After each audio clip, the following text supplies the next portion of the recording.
Beleza, agora que a gente já tem um conhecimento básico de como lidar com a requisição, né, como obter dado da URL, seja por path variable, seja por query params, a gente já viu também como é que a gente pode passar dados do nosso controlador para nosso arquivo de visão.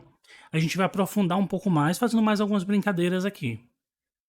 Então, belezinha. A primeira coisa que a gente vai fazer é utilizar aqui o Twitter Bootstrap para a gente não precisar perder tempo com a utilização com a construção de CSS na mão, né? Então vamos lá no site do Twitter Bootstrap, belezinha. E agora o que a gente vai fazer? A gente vai rolar a página até aqui embaixo e vai copiar esse CSSzinho aqui, ó, que é esse link. O script a gente não vai precisar dele por enquanto, então a gente vai simplesmente copiar esse cara, a gente vai voltar lá no na nossa IDE, e aqui na IDE a gente vai carregar o nosso arquivo oi.blade.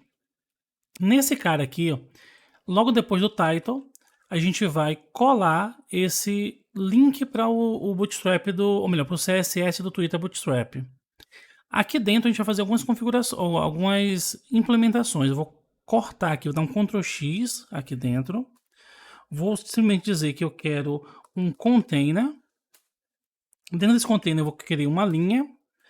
Dentro dessa linha eu quero uma coluna com 12, ocupando 12 espaços do Twitter Bootstrap. E aqui dentro eu vou colar tudo isso aqui. Então beleza, eu vou salvar e vamos lá no navegador para a gente ver o resultado.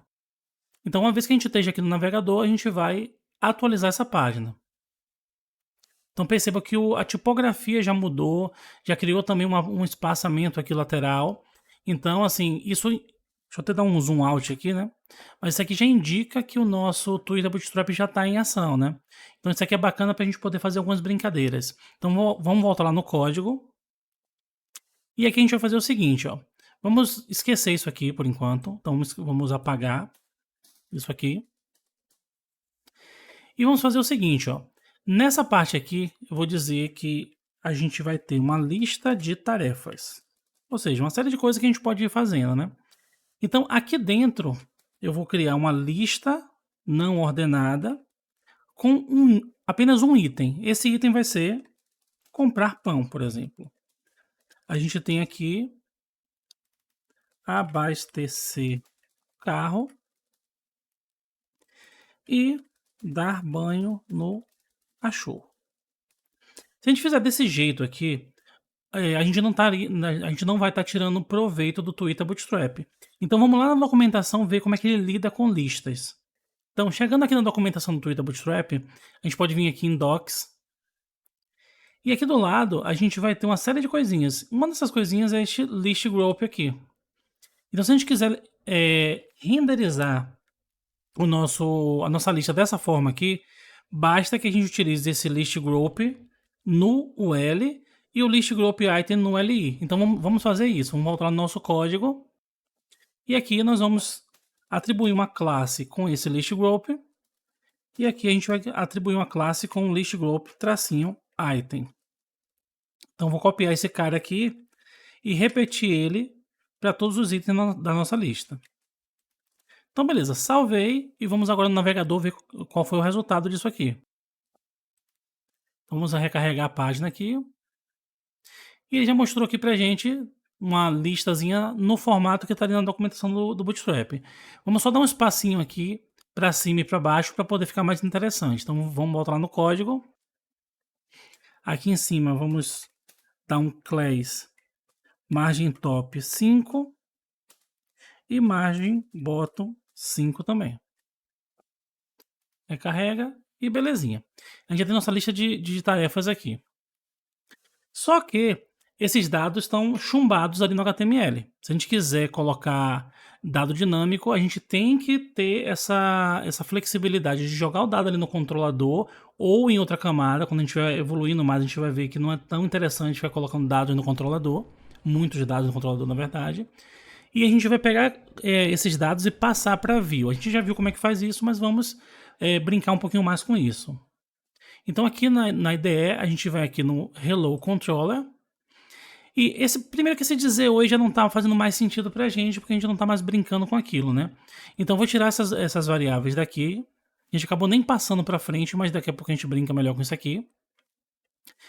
E aqui eu vou dizer que vai ser o nosso index, por exemplo.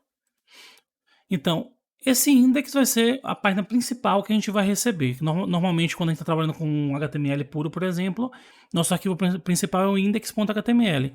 Então, aqui a gente vai apelidar nossa função de index só para fazer uma referência a isso, né? Ele vai ser o nosso método principal aqui. Só que se a gente fizer uma alteração aqui, automaticamente a gente tem que replicar isso aqui, ó, porque senão a gente perde a referência.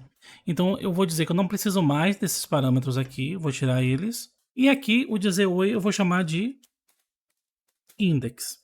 Belezinha. O que a gente vai fazer agora? A gente vai lá no nosso index e aqui dentro a gente vai fazer o seguinte, ó. Vamos apagar esse código e eu vou criar aqui uma lista. Então, lista de tarefas.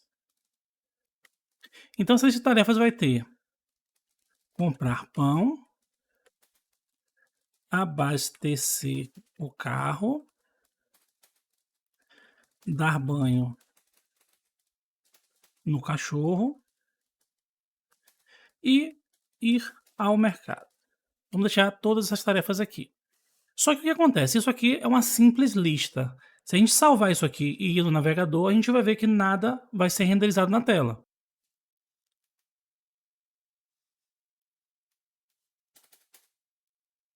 Nada foi renderizado porque a gente não invocou aquele return view, né? Então vamos fazer isso agora. Então aqui, vamos simplesmente dar um return view, dizendo que a gente quer carregar a nossa view. Só que agora não faz mais sentido que essa view se chame oi. Então a gente vai fazer o seguinte, para a gente começar a organizar as coisas, a gente vai criar aqui um diretório chamado to-do, que seria uma lista de afazeres, né? E dentro desse cara eu vou criar um método, ou melhor, um arquivo chamado index. Então, index.blade.php. E aqui dentro eu vou mover todo o conteúdo que a gente tem aqui nesse oi. E agora eu vou apagar esse oi aqui. Óbvio que eu poderia ter vindo aqui e movido o arquivo aqui para dentro, poderia ter atualizado o nome dele, mas existem diversas formas de fazer, né? Então vamos simplesmente apagar aqui. Beleza? Então agora a gente tem o nosso index que está dentro desse to-do. Belezinha. Só que acontece, como é que eu vou fazer para referenciar esse cara aqui agora? Porque quando estava na raiz do root, eu simplesmente colocava o nome dele aqui. E agora que eu tenho essa pastinha, como é que eu vou fazer isso? É muito simples, eu vou vir aqui e vou entender a seguinte lógica. Todas as minhas views sempre vão ficar dentro de resource. E, obviamente, dentro da pasta view. Então, vai ser resource/views. Mas eu não preciso referenciar isso aqui, porque o Laravel já sabe disso. Então, todos os arquivos que estiverem aqui dentro, ele vai conseguir fazer a leitura. Porém, se dentro dessa pasta views eu criar uma outra pasta, ou seja, um outro diretório, que nesse caso eu chamei de to-do, eu vou ter que vir aqui e falar isso para o Laravel. Então, to-do.index. Agora ele sabe que ele precisa carregar o arquivo index.php ou index.blade.php, que está dentro do diretório to-do, dentro da minha pasta de views. Então vou salvar isso aqui e vamos lá no navegador agora. Vamos dar um F5 aqui, né, carregar. E ele novamente já conseguiu carregar o meu arquivo de view, né, meu arquivo ali do meu index. Vamos voltar no nosso código e fazer mais algumas brincadeirazinhas. Então, perceba que eu criei minha lista aqui e ela tá até cinzazinha aqui porque eu não usei ela em lugar nenhum. Então eu vou vir aqui e vou fazer algo um pouquinho diferente do que a gente fez ali. Ao invés de eu criar uma lista e ter o trabalho de colocar uma chave aqui chamada lista de tarefas e associar isso a um valor que seria a minha lista de tarefas, eu posso simplesmente fazer o seguinte, ó. Eu vou apagar isso aqui e vou digitar compact e aqui eu passo uma string que tem que ter o mesmo nome da minha variável, ou seja, sem o dólar aqui na frente. Então eu vou copiar esse cara aqui e vou colar aqui dentro. Quando eu faço isso, automaticamente esse compact já cria aquela estrutura que eu acabei de mostrar. Ele já faz ele cria um novo array, colocando isso aqui como sendo a chave e uma variável que tem esse nome, ou seja, essa daqui, como sendo o valor. Só que se eu fizer isso e não for no navegador, nada vai acontecer porque eu não mandei a gente tratar esse dado aqui lá na View. Então vamos lá na View fazer esse tratamento, né? Então aqui dentro eu vou dizer o seguinte, que eu não tenho mais essa lista aqui. E vou dizer o seguinte, dentro da minha UL, o que é que vai se repetir várias vezes? A minha LI. Sendo assim, eu vou utilizar um for each do PHP. Só que no caso do Blade, ele me dá um atalhozinho, que é o @for each. E quando eu faço isso, aqui dentro tem a mesma funcionalidade do PHP, que seria o quê? Vamos botar aqui o nosso lista de... Tá dentro da memória aqui, né? Vou dar um Ctrl V. Então, o que eu estou dizendo? Que eu estou fazendo uma iteração sobre a minha variável lista de tarefas, que é um objeto iterável, né? Nesse caso é uma lista. E eu estou dizendo que para cada vez que eu encontrar um elemento aqui dentro, eu vou salvar essa variável item. Que eu poderia ter dar outro nome, mas por enquanto vamos deixar como item. Sendo assim, eu tenho que fechar o for each, né? Então, arroba, que nem a gente fez no if, né? End for each. Então, a gente já sabe que tudo que tiver entre essa abertura e esse fechamento vai ser repetido enquanto isso aqui for encontrando itens. Então, eu vou dizer que aqui dentro eu quero imprimir o nosso item, né? O nosso item aqui, que vai ser cada elementozinho desse aqui. Então, beleza, vamos lá no navegador ver qual foi o resultado disso. Vamos recarregar a página. E belezinha, ele já está trazendo aqui todos os meus dados, tanto que a gente não tinha esse cara quando era chumbado lá no HTML, e agora a gente tem. Se a gente quiser agora incluir mais um elemento na lista, a gente não precisa mais mexer no nosso arquivo de visualização, né, de visão. A gente vai simplesmente mexer no nosso controlador. Vou colocar aqui mais um item, botar no começo, que vai ser o assistir a minha série favorita. Então, belezinha. Salvei. E aqui já apareceu assistir minha série favorita. Mas vamos imaginar agora que a gente quisesse ter um formulário onde a pessoa preenchesse essa informação e enviasse para que a gente pudesse, a partir dessa informação que foi digitada e enviada, inserir nessa nova lista. Ou melhor, inserir nessa lista que a gente já tem. Fazer isso é bem tranquilo. A gente poderia vir aqui no Bootstrap, lá na documentação, e procurar aqui por formulário, né? A gente tem aqui deixa eu dar uma olhadinha, dar um Ctrl F aqui. Aqui embaixo, já tá aqui. Então, aqui dentro desse form, a gente tem esse form control. Então a gente pode copiar esse cara aqui, vamos utilizar ele como referência, certo? Vamos voltar agora na nossa IDE. E aqui dentro a gente vai lá no nosso arquivo de visão, né, que é o nosso index.blade, e a gente vai incluir uma nova linha. Então, e essa linha também vai ocupar 12 posições. Aqui dentro eu vou abrir uma tag form, e dentro dessa tag form a gente vai colar o conteúdo que a gente acabou de copiar lá da documentação. Para facilitar as coisas, eu vou deixar aqui tanto o IDE quanto o navegador lado a lado, para que a gente não precise ficar trocando de janela o tempo todo. Então, beleza. Se a gente vier aqui e recarregar a página, ele já mostrou aqui o nosso formulário que a gente acabou de colar. Mas a gente colou na íntegra, né? A gente não fez alteração nenhuma. Vamos fazer algumas alterações aqui. A primeira alteração que eu vou fazer, eu vou botar aqui um H2, escrito cadastrar nova tarefa. Vamos aqui recarregar e belezinha, já apareceu. Vou fazer a mesma coisa que eu fiz em cima, né? Então, class, mt5 e mb5, para que a gente possa criar um espaço, né? Para não ficar muito colado as coisas. Então, belezinha. Eu não vou precisar desse campo aqui de cima, que é do e-mail. A única coisa que eu vou precisar é o nosso text area. Eu vou fazer algumas alterações aqui. A primeira coisa é que esse for, ele vai apontar para tarefa. E, consequentemente, o meu ID do meu text area vai ser tarefa. E o name vai ser tarefa também. Então, a gente recarregar a página, a gente já vai ter dessa forma aqui. Beleza.